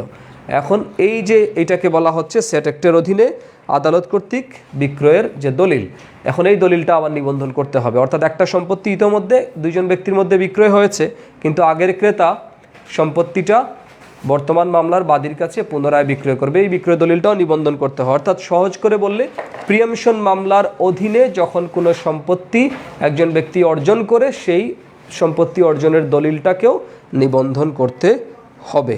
এবং এই দলিলগুলো নিবন্ধন করার মেয়াদ হচ্ছে 60 দিন, যেদিন হচ্ছে আদালত নির্দেশ দিবে সেদিন থেকে 60 দিনের মধ্যে এই দলিলটা নিবন্ধন করতে হবে। বিয়ে কি কোনো প্রশ্ন আছে? থাকলে নিতে পারি। হ্যাঁ, আচ্ছা, তাহলে আমি এখন সামারিটা বলছি, যদিও আমি দুই একটা দফা বাদ দিয়েছি যে এমসিকিউতে প্রশ্ন আসবে না, এবং একটু অন্য পরে গিয়ে আবার যে সমস্ত দলিলগুলো নিবন্ধন করতে হয় না সেটা আলোচনা করতে গিয়ে আমি একটু আলোচনা করবো, এই কারণে একটা দফা বাদ দিয়েছি। তাহলে আমি সামারিটা বলছি যে কোন কোন দলিলগুলো নিবন্ধন করতে হয়। প্রথমত, যখনই আপনি কোনো দলিলের মাধ্যমে কোনো স্থাবর সম্পত্তি দান করবেন অবশ্যই সেই দানপত্রটা নিবন্ধন করতে হবে। সেই দানটি যদি মুসলিম আইন অনুযায়ী হয়ে থাকে এবং সেটাকে আপনি হেবা বলে ডিক্লেয়ার করেন, তা সত্ত্বেও সেই ডিক্লারেশনটা এই দলিলটাকেও নিবন্ধন করতে হবে। অন্যান্য ধর্মাবলম্বী ব্যক্তি যদি তাদের স্ব ধর্ম অনুযায়ী কোনো স্থাবর সম্পত্তি দান করেন বা দানের ঘোষণা দিয়ে থাকেন সেটিও নিবন্ধন করতে হবে। 3 নম্বর হচ্ছে যে এমন যে কোনো প্রকৃতির দলিলটার টাইটেল বা নাম সম্পর্কে যদি আমরা নিশ্চিত না হই, দলিলে সাধারণত একটা টাইটেল দেয়া থাকে, কিন্তু না দিলেও যদি দেখা যায় যে একটা দলিল স্থাবর সম্পত্তিতে একজন ব্যক্তির একটা স্বার্থ, সত্ত্ব বা অধিকার মানে মালিকানা, টাইটেল বা ইন্টারেস্ট বা কোনো একটা রাইট সৃষ্টি করেছে, অথবা যার ছিল তার কাছ থেকে সেটাকে অন্যের কাছে অর্পণ করেছে, অথবা একজনের রাইট, ইন্টারেস্ট বা টাইটেলকে সে সীমিত করে দিয়েছে, তখন এই দলিলটা অবশ্যই নিবন্ধন করতে হবে। 4 নম্বর আমরা পড়েছি যে লিজের দলিল, স্থাবর সম্পত্তি লিজের দলিল, যদি সেই লিজের মেয়াদটা 1 বছরের বেশি হয় তাহলে সেটিও নিবন্ধন করতে হবে। 5 নম্বর আমরা জেনেছি যে উত্তরাধিকার সূত্রে প্রাপ্ত স্থাবর সম্পত্তির বন্টননামা, অর্থাৎ পূর্বপুরুষের রেখে যাওয়া সম্পত্তি যখন বংশধররা নিজেদের মধ্যে ভাগবাটোয়ারা করে নেয়, এই ভাগবাটোয়ারার যে দলিলে লেখা হয় যে কে কোন সম্পত্তিটা পেয়েছেন সেই দলিলটাও নিবন্ধন করতে হবে। 6 নম্বর আমরা জেনেছি যে আদালতের নির্দেশক্রমে প্রিএমশন মামলায় বাদীকে মামলার বিবাদী যে দলিলটা দেয় সম্পত্তিটা পুনরায় বিক্রি করার জন্য, সেই দলিলটা অবশ্যই নিবন্ধন করতে হবে। এখন কথা হচ্ছে, প্রশ্ন করতে পারি আপনাদের জন্য বা আপনাদের একটু চিন্তার খোরাক তৈরি করার জন্য, যে আদালতের কোনো ডিক্রি অথবা কোনো আদেশ যেটাতে স্থাবর সম্পত্তি সংক্রান্ত কোনো বিষয় উল্লেখ করা আছে, অর্থাৎ আদালতের কোনো ডিক্রি বা আদেশের মাধ্যমে যদি দেখা যায় একজনের স্থাবর সম্পত্তি আরেকজনের কাছে অর্পণ করা হয়েছে, অথবা একজনের পক্ষে স্থাবর সম্পত্তিতে কোনো সত্ত্ব, স্বার্থ বা অধিকার সৃষ্টি করা হয়েছে, অথবা আদালতের কোনো ডিক্রির মাধ্যমে একজন ব্যক্তির স্থাবর সম্পত্তির উপরে কোনো সত্ত্ব, স্বার্থ বা অধিকার অবসান করা হয়েছে, তাহলে সেই ডিক্রিটা কি নিবন্ধন করতে হয় কি না? স্ট্রেট ফরওয়ার্ড উত্তরটা হচ্ছে যে সেই ডিক্রি নিবন্ধনের প্রয়োজন নাই, কারণ এই ডিক্রিটা নিজেই একটা পাবলিক রেকর্ড, এই ডিক্রিটা কোর্টে রেকর্ড রুমে থাকবে, সুতরাং এটা আলাদা করে নিবন্ধনের কোনো প্রয়োজন নাই সংরক্ষণ করার জন্য। কিন্তু একটা ব্যতিক্রম আছে, 17 যে পরের যে সেকশনের শেষের দিকে এসে আপনারা দেখবেন অ্যাকসেপ্টিং দিয়ে একটা কথা বলা আছে, যে যদি দেখা যায় এইরকম কোনো ডিক্রির মাধ্যমে দুই পক্ষ আপোষ করেছে, অর্থাৎ দুই পক্ষের আপোষের ভিত্তিতে একটা ডিক্রি দেওয়া হয়েছে, এবং যে ডিক্রিতে ওই আপোষনামায় এমন কোনো স্থাবর সম্পত্তির সত্ত্ব, স্বার্থ বা অধিকার সৃষ্টি বা অবসান বা সীমিত করার কথা বলা আছে যেটা মামলার বিষয়বস্তু না, সেই ক্ষেত্রে ওই ডিক্রিটা আবার নিবন্ধন করা দরকার, নিবন্ধন করতে হবে। আমি সহজ করে উদাহরণ দিয়ে বলি, যেমন ধরুন আমার একটা সম্পত্তি অন্যজন বেদখল করেছে, সে মালিকানা দাবি করেছে, ইতোমধ্যে সে একটা মালিকানার নামে ধরেন সে একটা জাল দলিল তৈরি করেছে, তাহলে আমি আদালতে মামলা করলাম, আদালত আমার পক্ষে ডিক্রি দিল যে এই জাল দলিলটা, দলিলটা হচ্ছে জাল এবং এই জমির মালিক হচ্ছে আমি কাউসার এবং এখানে আমারই কেবলমাত্র সত্য শর্ত এবং অধিকার আছে, অন্য কোনো ব্যক্তির নাই, তাহলে এই ডিক্রিটার রেজিস্ট্রেশনের বা নিবন্ধনের প্রয়োজন নাই। কিন্তু ধরেন আমরা একটা বাটোয়ারার মামলা করেছি অথবা অন্য যে কোনো একটা মামলা করলাম, মামলার একটা পর্যায়ে এসে বাদী বিবাদী নিজেরা আপোষ করলো, আপোষ করে একটা আপোষনামা দিল আদালতে, যেখানে তারা বললো যে বাদী এই সম্পত্তিগুলো ছেড়ে দিবে বিবাদীর জন্য, বিনিময়ে বিবাদী বাদীকে এই সম্পত্তিগুলো ছেড়ে দিবে, মামলা এই মূলে একটা যেন ডিক্রি হয়ে যায়। তাহলে দেখেন মামলার মূল বিষয়বস্তু ছিল হয়তো একটা পার্টিকুলার জমি, কিন্তু মামলাটা সমাধান করতে গিয়ে পক্ষরা নিজেরা অন্যান্য সম্পত্তিগুলোও তারা সেইখানে আপোষনামায় উল্লেখ করে কেউ একটা সম্পত্তিতে সত্য ছেড়ে দিয়েছে, অন্যের পক্ষে সৃষ্টি হয়েছে, আবার অন্যজন তার আর একটা সম্পত্তিতে সত্য ছেড়ে দিয়ে এর পক্ষে সৃষ্টি করেছে, তখন এই ডিক্রিটা আবার রেজিস্ট্রেশন করতে হবে। কারণ এখানে মামলার মূল সম্পত্তির বাইরে আরও অনেকগুলো সম্পত্তিতে এই ডিক্রির মূলে কারো পক্ষে অধিকার সৃষ্টি হয়েছে, কারো অধিকার নষ্ট হয়েছে। সুতরাং আলাদা যেহেতু কোনো দলিল করা হচ্ছে না, কোনো বিনিময় দলিল বা বিক্রয় দলিল, সুতরাং এই মামলার এই ডিক্রির দলিলটাকে একটা সাধারণ দলিল হিসেবে রেজিস্ট্রেশন করতে হবে। তাহলে পরীক্ষা যদি প্রশ্ন আসে যে স্থাবর সম্পত্তি সংক্রান্ত কোনো মামলার ডিক্রি কি নিবন্ধনের প্রয়োজন হয় কিনা, সহজ উত্তর হবে না। কিন্তু মামলার বিষয়বস্তুর বাইরে অন্যান্য সম্পত্তিতে কোনো সত্য স্বার্থ সৃষ্টি করে এইরকম কোনো ডিক্রি নিবন্ধনের প্রয়োজন হয় কিনা, এই প্রশ্ন হলে উত্তর হবে যে সেই দলিলটা নিবন্ধন করতে হবে। আশা করা যায় শেষের কথাগুলো দ্বারা সহজ করে বোঝা যাবে। তারপরেও কোনো প্রশ্ন থাকলে আমি একটু দেখব।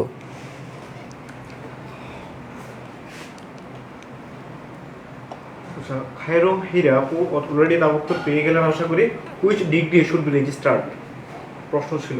আচ্ছা, আগেই প্রশ্ন করেছেন, খুব সম্ভবত আমি আলোচনা শুরু করার আগে আমি গেস করেছিলাম যে প্রশ্নটা আসতে পারে।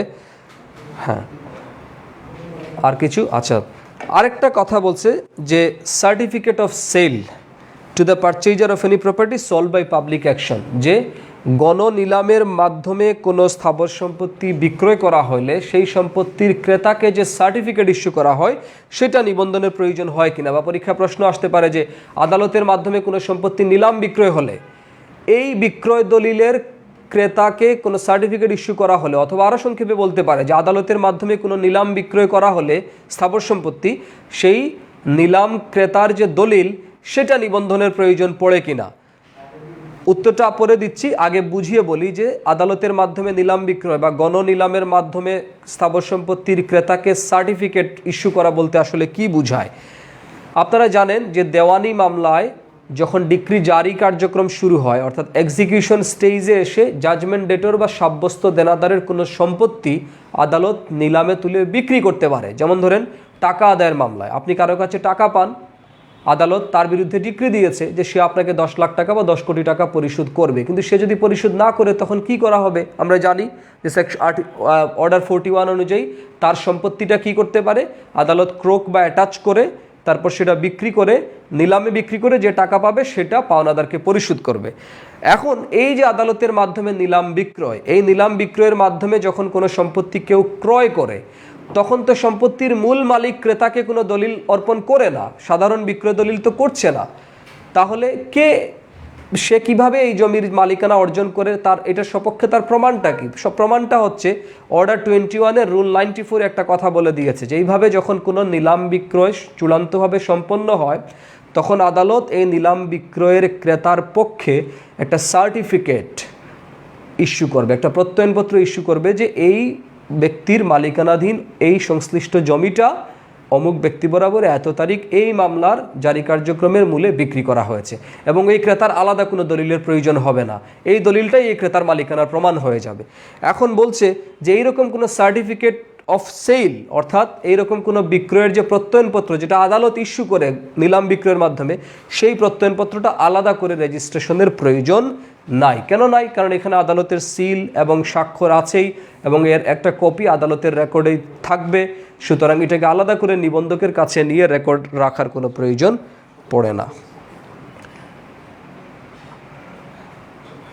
হ্যাঁ হ্যাঁ ধারা 17 খ অনুসারে উইল ছাড়া 100 টাকা মূল্যের দলিল রেজিস্ট্রেশন হবে, মানে উইল ছাড়া 100 টাকার মূল্যের দলিল রেজিস্ট্রেশন হবে, কিন্তু ধারা 27 বলতেছে উইল যে কোনো সময় রেজিস্ট্রেশন করতে হবে। প্রশ্ন হলো একবার বলছে উইল রেজিস্ট্রেশন করতে হবে, আবার বলছে উইল আচ্ছা সময়। আমরা 18 নম্বর, হ্যাঁ বুঝেছি প্রশ্নটা, যে যেহেতু আমরা দেখছি যে উইল ছাড়া অন্যান্য দলিল, তার মানে উইলের দলিলটা নিবন্ধনের প্রয়োজন নাই, বাধ্যতামূলক না। তো সেই ক্ষেত্রে আবার আলাদা করে উইলের নিবন্ধনের সময়সীমা কেন উল্লেখ করেছে, সেটার সমাধানটা 18 নম্বর সেকশনে গিয়ে পাবো। যে এই যে 17 নম্বর ধারায় যে সমস্ত দলিলের নিবন্ধন বাধ্যতামূলক বা ম্যান্ডেটরি বলা হয়েছে, এইগুলো বাদে বাকি দলিলগুলো নিবন্ধন কেউ চাইলে করতে পারবে, মানে এগুলো ম্যান্ডেটরি না, অপশনাল। সুতরাং আপনি একটা দলিল, উইলের দলিলও চাইলে নিবন্ধন করতে পারবেন, কিন্তু এটা বাধ্যতামূলক না। আর যদি উইলের দলিল নিবন্ধন করতে চান, তখন উইল সম্পাদনের থেকে কতদিনের মধ্যে নিবন্ধন করতে হবে সেটি এসে 23 নম্বর ধারার পরবর্তী ধারাগুলোতে উল্লেখ করেছে। আশা করা যায় উত্তরটা পেয়েছে। এটি ম্যান্ডেটরি না, অর্থাৎ উইল দলিল অর্থাৎ ধারা 17-র অধীনে যে দলিলগুলো আছে এর বাইরেও যে কোনো প্রকৃতির দলিল আপনি চাইলে নিবন্ধন করতে পারেন, এটা আপনার ব্যক্তিগত ইচ্ছা। সরকার এই ক্ষেত্রে আপনাকে সেটি নিবন্ধনের জন্য কোনো ধরনের বাধ্যতামূলক বিষয় তৈরি করে নাই। আচ্ছা, আরেকটি বিষয় বাকি আছে যে আমাদের আলোচনার, সেটি হচ্ছে 17 ক। নতুন একটি সেকশন এসেছে 17 ক, বিক্রয়ের জন্য দলিল। বিক্রয়ের জন্য দলিল, অথবা ইংরেজিতে এটাকে বলা হয় contract for sale. Contract for sale. দেখেন প্রথম সেকশন 17-তে কিন্তু বলে নাই যে স্থাবর সম্পত্তির বিক্রয় চুক্তি বা বিক্রয় দলিলটা নিবন্ধন করতে হবে। কারণ কি? কারণ বিক্রয় যেহেতু একজন, বিক্রয়ের মাধ্যমে স্থাবর সম্পত্তির উপরে একজনের সত্ত্ব নষ্ট হয়, অবসান হয়, আর আরেকজনের পক্ষে সৃষ্টি হয়। সুতরাং এটাই 17-র যে কথাটি বলছে যে যে কোনো প্রকৃতির দলিল উইল বাদে যেটা স্থাবর সম্পত্তিতে কোনো সত্ত্ব, স্বার্থ বা মালিকানা সৃষ্টি করে বা অবসান করে সেটা নিবন্ধন করতে হবে। সুতরাং এটার ভিতরেই বিক্রয় দলিলটা চলে আসে, এই কারণে আলাদা করে কিছু বলেনি। কিন্তু 17 ক এসে 2004 সালে একটা অ্যামেন্ডমেন্ট হয়েছে, একই সাথে অনেকগুলো আইনে এই সংশোধনটা এসেছে। এইখানে বলা হচ্ছে যে স্থাবর সম্পত্তির বিক্রয়ের জন্য যে চুক্তি, কন্ট্রাক্ট ফর সেল, এখন এই কন্ট্রাক্ট ফর সেলগুলো নিবন্ধন করতে হবে। এখন তাহলে আমাদের একটু বুঝতে গেলে আগে জানতে হবে যে কন্ট্রাক্ট ফর সেল বা বিক্রয়ের জন্য চুক্তি বলতে আসলে কি বোঝায়।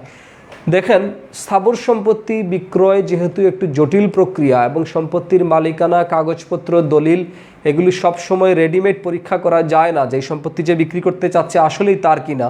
এই কারণে একটি প্রচলিত প্র্যাকটিস আছে যে মূল বিক্রয় চুক্তি সম্পাদন করার আগে পক্ষরা, অর্থাৎ ক্রেতা এবং বিক্রেতা অন্য একটা চুক্তি করে, যেটাকে আমরা প্রচলিত ভাষায় বলি বায়না চুক্তি বা কেউ কেউ বলেন বায়নামা। এই বায়না চুক্তি বা বায়নামাতে লেখা থাকে যে এই শর্তগুলোর সাপেক্ষে ভবিষ্যতে যদি সব কিছু ঠিক থাকে তখন এই সম্পত্তির মালিক এই ক্রেতাকে সম্পত্তিটা বিক্রি করবে।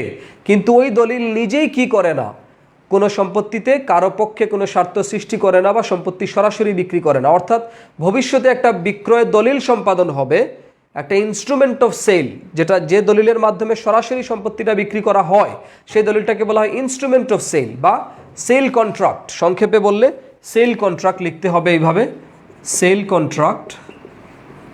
আর যদি পুরোটা লিখতে চান তাহলে ইনস্ট্রুমেন্ট অফ সেল। আর এটা হচ্ছে কন্ট্রাক্ট ফর সেল, বিক্রয়ের জন্য চুক্তি। আর এটা হচ্ছে বিক্রয় চুক্তি।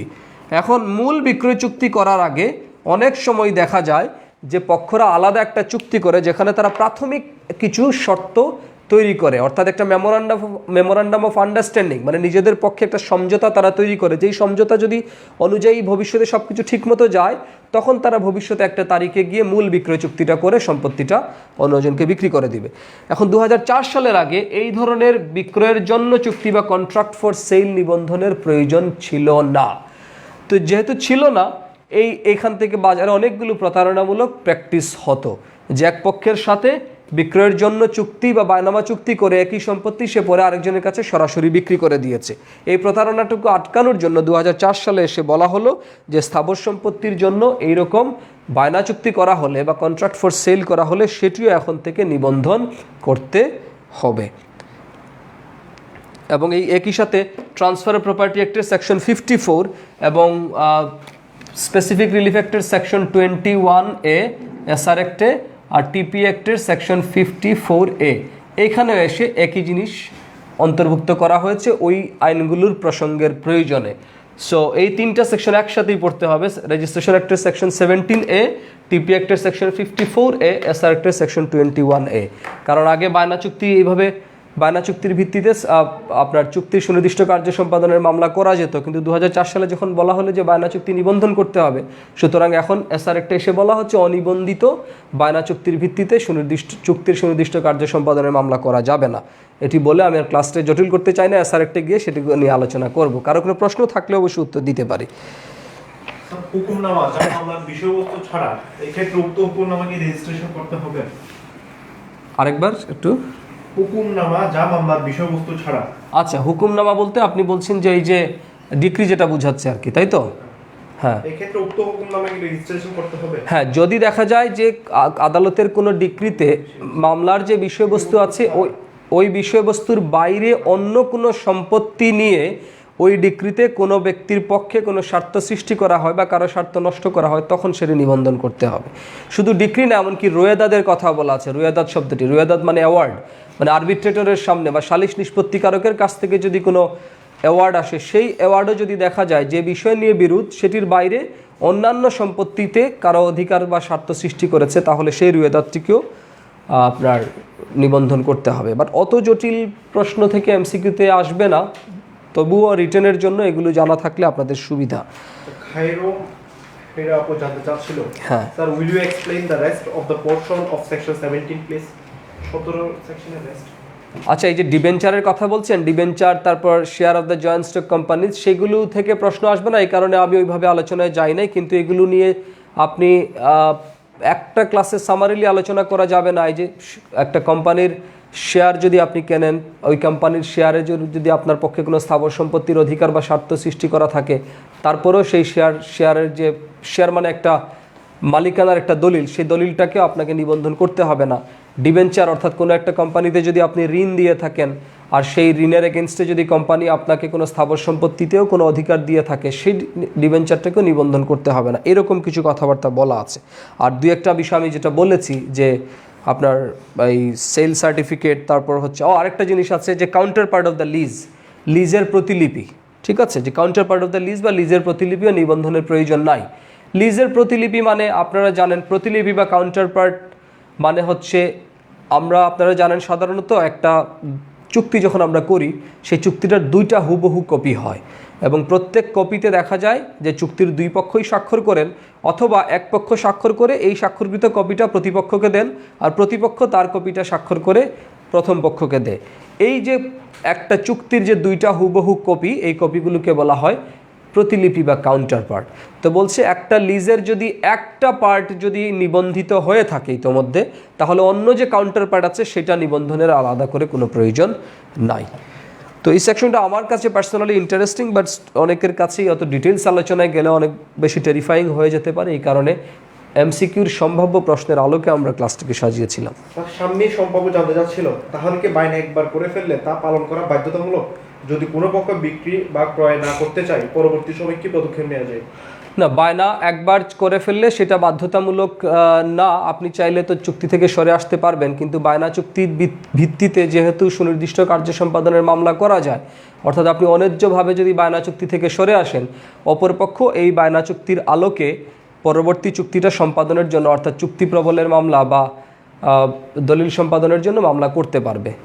কোনো চুক্তি আসলে বাধ্যতামূলক না। আপনি যদি ন্যায্য কারণ দেখাতে পারেন, সেই চুক্তি থেকে আপনি সরে আসতে পারবেন।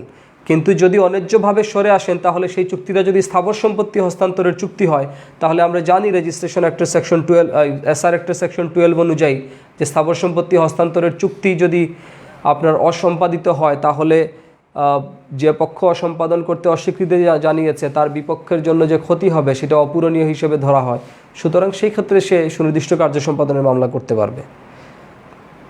আচ্ছা, এখন আসেন তাহলে আমরা দলিলগুলো নিবন্ধনের সময়সীমা কতদিন, অর্থাৎ সংশ্লিষ্ট একটা দলিল সম্পাদনের তারিখ থেকে কত দিনের মধ্যে নিবন্ধকের সামনে উপস্থাপন করতে হয়, এটা নিয়ে পাঁচটি ধারায় আলাদা আলাদা করে আলোচনা করা আছে। 23, 23 ক, 24, 26 এবং 27।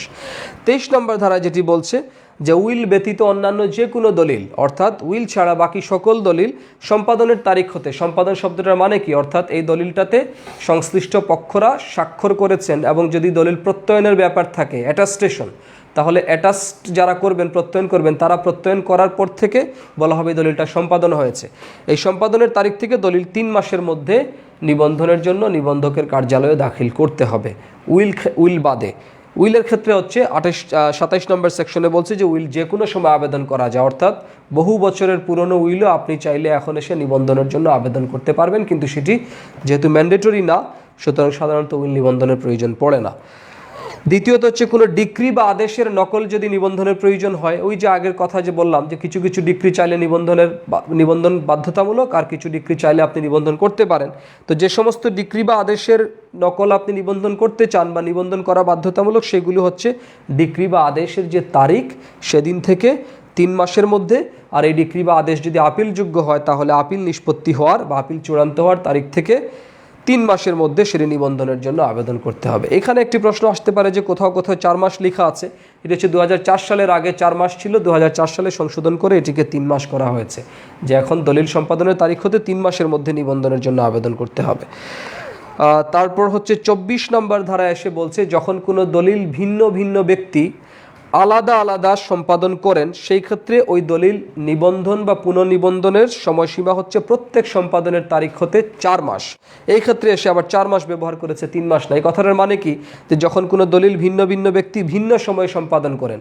দেখেন, আমাদের একটা ধারণা হচ্ছে যে স্থাবর সম্পত্তির হস্তান্তর দলিলগুলো আপনার দলিল দাতা এবং দলিল গ্রহীতা, বা ধরেন সাধারণ বিক্রয় চুক্তির ক্ষেত্রে বিক্রয়দাতা, আপনার বিক্রেতা এবং ক্রেতা একই সিটিংয়ে বসে সম্পাদন করতে হবে, ব্যাপারটি সত্য না। আপনি কারো কাছে জমি বিক্রি করছেন, তাহলে বিক্রেতা হিসেবে আপনি দলিলের কপিতে আগে স্বাক্ষর করে রাখতে পারেন ওখানে সাক্ষী বা প্রত্যয়নকারীদের উপস্থিতিতে, আবার ক্রেতা পরবর্তী সময়ে এসে দলিলটাতে স্বাক্ষর করতে অন্য সময় করতে পারে। এই যে ভিন্ন ভিন্ন ব্যক্তি, আবার একই সাথে যদি অনেকজন বিক্রেতা হয় তাহলে এক এক বিক্রেতা এক এক সময় দলিলটাতে স্বাক্ষর করবেন, বাট সকলের স্বাক্ষর হওয়ার পরেই কেবলমাত্র দলিলটাকে সম্পূর্ণ সম্পাদিত হয়েছে বলা হবে। এইভাবে যদি দেখা যায় একাধিক সময়ে ভিন্ন ভিন্ন সময়ে ভিন্ন ভিন্ন ব্যক্তি একটা দলিল সম্পাদন করেন, তাহলে সহজ সূত্রটা হচ্ছে যে সর্বশেষ সম্পাদনের তারিখ হতে 4 মাসের মধ্যে নিবন্ধনের জন্য আবেদন করতে হবে, অথবা প্রত্যেক সম্পাদনের বিপরীতে যদি আপনারা একবার নিবন্ধন করতে চান সেটিও পারবেন, তাহলে প্রতি সম্পাদনের পরবর্তী 4 মাসের মধ্যে দলিলটা নিবন্ধনের জন্য আবেদন করতে হবে। এই ক্ষেত্রে আবার 3 মাস না, 4 মাস। এই পর্যন্ত কোনো প্রশ্ন আছে? আচ্ছা, তারপর হচ্ছে যে যদি কোনো দলিল দেশের বাইরে সম্পাদিত হয়, অর্থাৎ অনেক সময় দেশের বাইরে একটা দলিল সম্পাদিত হতে পারে, কিন্তু পরবর্তীতে দেশেই দলিলটাকে নিয়ে এসে নিবন্ধন করতে হতে পারে বা নিবন্ধন করতে কেউ চাইতে পারে, সেই ক্ষেত্রেও এই দলিলটা 4 মাসের মধ্যে নিবন্ধন, 4 মাসের মধ্যে এই দলিলটা যখন দেশে আসে সম্পাদনের, সেই দিন থেকে 4 মাসের মধ্যে নিবন্ধনের জন্য দাখিল করতে হয়। আর উইলের ক্ষেত্রে 27 নম্বর ধারা হচ্ছে সব সময়, 27 নম্বর ধারা উইল সব সময় নিবন্ধনের জন্য আবেদন করা যাবে, এই ক্ষেত্রে কোনো সুনির্দিষ্ট টাইম ফ্রেম দেওয়া নেই। আচ্ছা, সেকশন 25টা তাহলে একটু দেখে বলতে হচ্ছে। আচ্ছা, provision where delay in presentation is unavoidable. আচ্ছা, এই ক্ষেত্রে এই যে লিমিটেশন অ্যাক্টের মতো এই সেকশন 24-এ আমরা যে দেখলাম যে ভিন্ন ভিন্ন ব্যক্তি যখন দলিল সম্পাদন করে, ঠিক আছে, আর হচ্ছে 26টা হচ্ছে দেশের বাইরে থেকে যে সমস্ত দলিলগুলো সম্পাদন হয় সেগুলো। এখানে এসে বলছে দেখেন যে যদি আপনার অপ্রত্যাহারযোগ্য কোনো প্রয়োজন অথবা আনএভয়েডেবল অ্যাক্সিডেন্ট, অর্থাৎ অনিবার্য কোনো কারণবশত যদি দেখা যায় যে একটা দলিল এক্সিকিউট হয়েছে অথবা একটা কপি অথবা ডিক্রি যেটা বাংলাদেশে নিয়ে আসা হয়েছে সম্পাদনের জন্য, ঠিক আছে, কিন্তু নির্ধারিত সময়ের মধ্যে সেটি সম্পাদনের জন্য নিবন্ধনের জন্য দাখিল করা সম্ভব হয়নি, সেই ক্ষেত্রে রেজিস্ট্রার যদি মনে করেন যে এই যে ডিলেটা হয়েছে সেই ডিলেটা 4 মাসের বেশি না, তাহলে ওই আবেদন করার পর থেকে তিনি নির্ধারিত যে সময় সেটির মধ্যে কি করতে পারেন, নিবন্ধন করতে পারেন। অর্থাৎ মূল যে দলিল নিবন্ধনের যে সময়সীমা সেটি কোনো ক্ষেত্রে 3 মাস, কোনো ক্ষেত্রে 4 মাস, কিন্তু এই 3 মাস বা 4 মাস সময়ের পরেও যদি দেখা যায় আপনি আবেদন করে এটি দেখাতে পারেন যে অনিবার্য কারণবশত নির্ধারিত সময়ের মধ্যে আপনি নিয়ে আসতে পারেননি নিবন্ধনের জন্য, কিন্তু নির্ধারিত সময় থেকে এই পর্যন্ত আপনার যে দেরি হয়েছে সেটি আবার 4 মাসের বেশি না, সেই ক্ষেত্রে আপনাকে এই সময়টা মার্জনা করে নিবন্ধনের সুযোগ দেওয়া হতে পারে। আর কারো কোনো প্রশ্ন থাকলে আমরা প্রশ্ন নিব, তারপর হচ্ছে ক্লাসের সামারিতে যাব এবং আগামী ক্লাসে এই আইনটাতে আরও বেশ কিছু ইম্পর্টেন্ট সেকশন আছে, সেকশন 47, 48, 50। এই সেকশনগুলো একটু কমপ্লেক্স সেকশন, না বুঝলে অনেক সময় দেখা যায় যে আমরা প্রিলিমিনারিতে জানা সত্ত্বেও রিটেনে গিয়ে আনসারটা ঠিক মতো করতে পারি না। সো আগামী ক্লাসে আমরা এই রেজিস্ট্রেশন একটা শেষ করে দিব। আর আইনটার একেবারে শেষের দিকে আমি শুরুতে আলোচনা করতে চেয়েছিলাম যে আইনটার একেবারে কাঠামো কীরকম আছে। শেষের দিকে এসে দেখা যাচ্ছে রেজিস্ট্রেশন ফি এর একটা তালিকা দেওয়া আছে, যে কোন দলিলগুলোতে কত টাকা রেজিস্ট্রেশন ফি দিতে হয়। এই ক্ষেত্রে এইটা জুডিশিয়ারির সিলেবাসে কিন্তু উল্লেখ করা নাই, পার্টিকুলার ওই চ্যাপ্টারটা বা ওই সেকশনগুলো উল্লেখ করা নাই।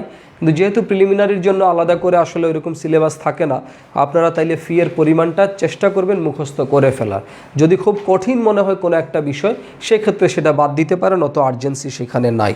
কিন্তু আমরা নেক্সট ক্লাসে পড়ব যে দলিল যদি নিবন্ধন করতে অস্বীকার করেন বা অস্বীকৃতি জানান, সেই ক্ষেত্রে একজন সম্পাদনকারীর প্রতিকার কী কী, এবং একই বিষয়ে যদি একটা লিখিত দলিল থাকে এবং অলিখিত দলিল থাকে, সেক্ষেত্রে কোনটি প্রাধান্য পাবে। একই বিষয়ে যদি একাধিক লিখিত এবং নিবন্ধিত দলিল থাকে, সেই ক্ষেত্রে কোন দলিলটি আইনের দৃষ্টিতে গ্রহণযোগ্য হবে, কোনটি গ্রহণযোগ্য হবে না, সেই বিষয়গুলো নিয়ে আলাপ করব।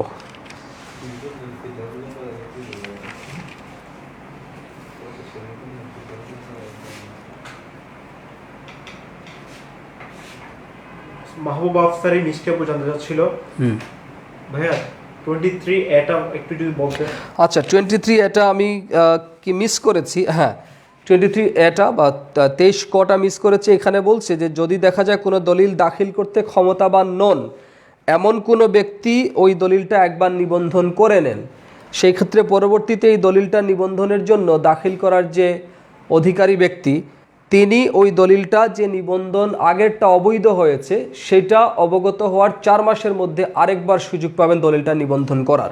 এটা কি কারণে আমি আপাতত মিস করে গেছি, কারণ 32 নম্বর সেকশনে একটা দলিল নিবন্ধনের জন্য কোন কোন ব্যক্তি নিবন্ধকের সামনে দাখিল করতে পারেন সেটি নিয়ে আলাপ করা আছে। সো ওইটি পড়ানোর পরে এটি পড়াবো ভাবছিলাম, তারপরে যেহেতু প্রশ্ন করেছেন উত্তরটা দিচ্ছি। যে যদি দেখা যায় একটা দলিল, কারণ দলিল নিবন্ধনের জন্য কিছু ক্ষমতাবান ব্যক্তি আছেন, যে কোনো ব্যক্তি অন্য কোনো ব্যক্তির সম্পাদিত দলিল নিয়ে নিবন্ধকের সামনে দাখিল করতে পারবেন না বা উপস্থাপন করতে পারবেন না। শুধুমাত্র কেবল তারাই পারবেন যারা নিজেরা হয় দলিল সম্পাদন করেছেন অথবা সম্পাদনকারীরা যাদেরকে অথরাইজেশন করেছেন বা ক্ষমতায়িত করেছেন। এখন ভুল কোনো ব্যক্তি যদি একবার দলিলটা নিবন্ধন করে ফেলে, তাহলে সঠিক ব্যক্তি এই নিবন্ধন যে ভুল হয়েছে এই সম্পর্কে অবগত হওয়ার তারিখ থেকে 4 মাসের মধ্যে তিনি আবার এই দলিলটা নিবন্ধনের জন্য পুনর্দাখিল করতে পারবেন। এই কথাটি বলছে 23 কতে। আচ্ছা, আগামী ক্লাস থেকে আমরা 28 থেকে আলোচনা করব। আমি আরেকবার সামারি দিচ্ছি যে আজকের ক্লাসে আমরা কি কি পড়েছি। প্রথমত আমরা আমাদের আন্ডারস্ট্যান্ডিং ক্লিয়ার করার জন্য জানার চেষ্টা করেছি যে নিবন্ধন আইন 1908-এর উদ্দেশ্যটা কী ছিল, কী কারণে এই আইনটা তৈরি করা হয়েছে। দ্বিতীয়ত আমরা এই আইনটার একটা কাঠামো বলেছি যে এই আইনটাকে বাস্তবায়ন করার জন্য সরকার একটা নিবন্ধন অধিদপ্তর তৈরি করেছে। এটি আইন মন্ত্রণালয়ের অধীনে পরিচালিত একটি প্রতিষ্ঠান। এই নিবন্ধন অধিদপ্তরের একজন মহাপরিদর্শক থাকেন এবং তার নিচে হচ্ছে নিবন্ধক থাকেন এবং সাব রেজিস্ট্রারও বিভিন্ন উপজেলার বিপরীতে কাজ করেন। এখন এই 17 নম্বর সেকশন দিয়েই মূল আইনটার আলোচনা শুরু হয়েছে যে কোন কোন দলিলগুলো নিবন্ধনের প্রয়োজন হয়, এবং ওই একই ধারায় আবার কনফিউশন দূর করার জন্য কিছু দলিলের তালিকা উল্লেখ করে বলা হয়েছে যে এই দলিলগুলো আবার নিবন্ধনের প্রয়োজন নাই। তো সেই বিষয় নিয়ে আমরা আলাপ করেছি। তারপর হচ্ছে 17 কতে বিক্রয়ের জন্য চুক্তি বা কন্ট্রাক্ট ফর সেল বা বায়নামা চুক্তি নিবন্ধনের প্রয়োজনীয়তার কথা বলা আছে যে এটিও বাধ্যতামূলক নিবন্ধন। এবং এটির প্রসঙ্গে যে সম্পত্তি হস্তান্তর আইনের সেকশন 54 কো, এখানে এসে আবার বলা হয়েছে যে আপনার স্থাবর সম্পত্তির বিক্রয়ের জন্য চুক্তি এখন থেকে নিবন্ধন করা বাধ্যতামূলক। এবং সুনির্দিষ্ট প্রতিকার আইনের 21 কোতে এই যে বায়নামা চুক্তির ভিত্তিতে কোনো চুক্তির কার্য সম্পাদনের মামলা করা যায় কিনা, যে বায়নামা চুক্তিটা অনিবন্ধিত, সেটি নিয়ে আলাপ করা হয়েছে যে এখন থেকে আর করা যায় না। এই যৌথ সংশোধনীটা এসেছে 2004 সালে, সবগুলো আইনে একই সাথে।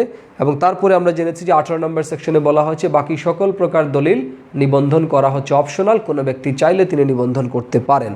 এবং একটা দলিল নিবন্ধন করার সময়সীমা নিয়ে আমরা আলাপ করেছি 23 থেকে শুরু করে 27 নম্বর ধারা পর্যন্ত। নুসরাত ইসলাম আপু, স্যার সেকশন যেগুলো পড়েছেন ওগুলো আবার বলবেন কি? ইতিমধ্যে স্যার আশা করি আপনাদের। আচ্ছা, আমি কি কি সেকশন পড়েছি সেটা আবার বলছি। সেকশন 3 সেকশন বাংলায় লিখি 3, 4, 5, 17, 17 ক 18, 23, 23 ক 24, 25, 27। ঠিক আছে, হ্যাঁ 4টা ওমিটেড। স্যার উম্মে হাবিবা বলতে যাচ্ছিল স্যার ধারা 24টা আরেকবার বললে ভালো হয়। আচ্ছা, ধারা 24টা আরেকবার বললে ভালো হয়। কোনো বিশেষ কোনো প্রশ্ন যদি থাকেন যে কোন অংশটি বুঝতে আপনি ব্যর্থ হয়েছেন, সেই ক্ষেত্রে সহজ হবে। বাট তারপরেও বলছি যে ধারা 24-এ যদি বলছে যে ক্ষেত্রে অনেক ব্যক্তি বা কতিপয় ব্যক্তি ভিন্ন ভিন্ন সময়ে কোনো দলিল সম্পাদন করে, সেই ক্ষেত্রে দলিল নিবন্ধন বা পুনর্নিবন্ধনের জন্য আবেদন করতে হবে প্রত্যেক সম্পাদনের তারিখ হতে 4 মাসের মধ্যে। এটি বোঝাতে গিয়ে আমি বলেছি যে আমাদের একটা মিসকনসেপশন বা ধারণা হচ্ছে যে একটা দলিল সম্পাদন মানে কি, দলিল সম্পাদন মানে হচ্ছে এই দলিলের যে দুই পক্ষ বা যে পক্ষরা আছেন সেই পক্ষরা এই দলিলটাতে স্বাক্ষর করে দেওয়ার মাধ্যমে দলিলটাকে এক্সিকিউশন বা সম্পাদন করেন। এখন আমাদের একটা ধারণা কি যে দলিলের প্রত্যেক পক্ষ একই সাথে একই সময়ে এক জায়গায় বসে স্বাক্ষর করবেন, কিন্তু ব্যাপারটি সত্য না। যে এক পক্ষ আজকে স্বাক্ষর করছে তার মানে তার বিপরীতে এই দলিলটা সম্পাদন হয়ে গেছে আজকে, অন্য পক্ষ কালকে বা পরবর্তী বা অন্য যে কোনো সময় সম্পাদন করতে পারে। এখন বলছে এইরকম যদি ভিন্ন ভিন্ন সময়ে ভিন্ন ভিন্ন ব্যক্তি সম্পাদন করেন তাহলে প্রত্যেক সম্পাদনের তারিখ হতে 4 মাসের মধ্যে। মানে যদি দেখা যায় আপনি অপেক্ষা করতে চান যে সব ব্যক্তি যখন একসাথে সম্পাদন করে ফেলবে তখনই কেবল নিবন্ধন করবেন, তাহলে চূড়ান্ত সম্পাদন যে ব্যক্তি করেছেন ওই ব্যক্তির সম্পাদনের তারিখ থেকে 4 মাসের মধ্যে আবেদন করতে পারবেন। আর যদি মনে করেন যে না, প্রত্যেক ব্যক্তি যখন একবার সম্পাদন করছেন ওই ব্যক্তির বিপরীতে ওই সম্পাদিত অংশটা আপনি সাথে সাথে নিবন্ধন করে ফেলতে চান, সেই ক্ষেত্রে আপনি পারবেন।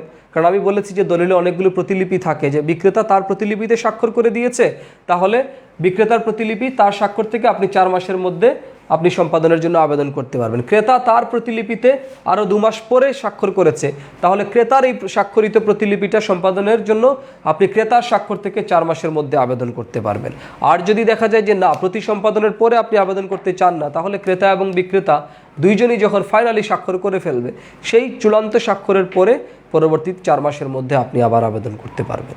এই কথাটিই বলছে। এটি বুঝতে গেলে এই কনফিউশনটা আগে দূর করতে হবে যে একটা স্থাবর সম্পত্তি বিক্রয় হলে ক্রেতা এবং বিক্রেতা দুইজনকে একই সাথে দলিলে স্বাক্ষর করতে হয় না, মানে দুজনকে একই সাথে দলিল সম্পাদন করতে হয় না। সম্পাদন বা এক্সিকিউশনের একটা সংজ্ঞা দেয়া আছে সম্পত্তি হস্তান্তর আইনে, ওখানে গেলে দেখবেন এই কথাটাই লেখা আছে যে একই সাথে অথবা ভিন্ন ভিন্ন সময়েও যদি তারা করেন সেটিও সম্পাদন হিসেবে গণ্য হবে। একসাথে এক জায়গায় বসেই সব পক্ষকেই দলিলে স্বাক্ষর করতে হবে এই কথাটি সত্য নয়। যদি একাধিক সময় এক একজন স্বাক্ষর করে থাকে তাহলে আপনি ওই তার স্বাক্ষরিত অংশটা যদি ইতোমধ্যে নিবন্ধন করতে চান তাহলে তার স্বাক্ষর থেকে 4 মাস, আর যদি দেখা যায় সবার সম্পাদন শেষে করতে চান তাহলে সর্বশেষ সম্পাদনের তারিখ থেকে 4 মাসের মধ্যে আবেদন করতে হবে। তাহলে আমরা শেষ করছি আজকের ক্লাস এইখানে, নাকি আর কোনো প্রশ্ন আছে?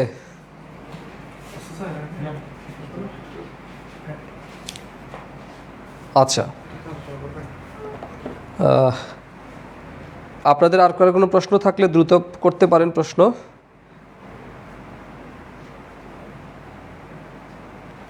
শামজিনা তালুকদার আপু জানতে চাচ্ছিল, হ্যাঁ স্যার একই দলিল বিভিন্ন পার্টি বিভিন্ন সময় রেজিস্টার করলে কি কোনো ধরনের প্রবলেম আছে? আচ্ছা, একই দলিল বিভিন্ন পার্টি বিভিন্ন সময় রেজিস্টার করলে, হ্যাঁ, সবাই ভিন্ন ভিন্ন সময় রেজিস্টার করতে যাচ্ছে, হ্যাঁ, প্রত্যেক পার্টি থেকে আসলে কি আদৌ রেজিস্টার করা কি প্রয়োজন কিনা? সবার রেজিস্ট্রেশন করা প্রয়োজন না, কিন্তু যদি প্রত্যেকে তার যে সম্পাদিত হয়েছে, অর্থাৎ আমি বলেছি একটা দলিল অনেকগুলো কপি প্রতিলিপিতে হতে পারে, প্রতি প্রতিলিপি আপনি আলাদা করে সম্পাদন করতে পারেন অথবা একটা লিপিও সম্পাদন করতে পারেন। কারণ 17(2) শেষে আমরা এসে দেখেছি যে ইজারার যখন প্রতিলিপি হয় তখন একটা প্রতিলিপি যদি ইতোমধ্যে নিবন্ধিত হয় তাহলে অন্যান্য প্রতিলিপিগুলো নিবন্ধন করার প্রয়োজন হয় না, কিন্তু আপনি চাইলে করতে পারবেন। কারণ ইজারা দাতা একবার নিবন্ধন করেছে, আপনি ইজারা গ্রহীতা হিসেবে আপনার কপিটিও আপনি আরেকবার নিবন্ধন করতে চান, সেক্ষেত্রে আপনি পারবেন।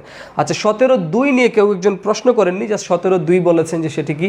আমি ওই যে বলেছি 17 ধারায় যখন বিভিন্ন দলিলের নিবন্ধন বাধ্যতামূলক এই তালিকাটা দিয়েছে 17 ধারার 1 উপধারায়, তখন কিছু কনফিউশন সৃষ্টি হয়।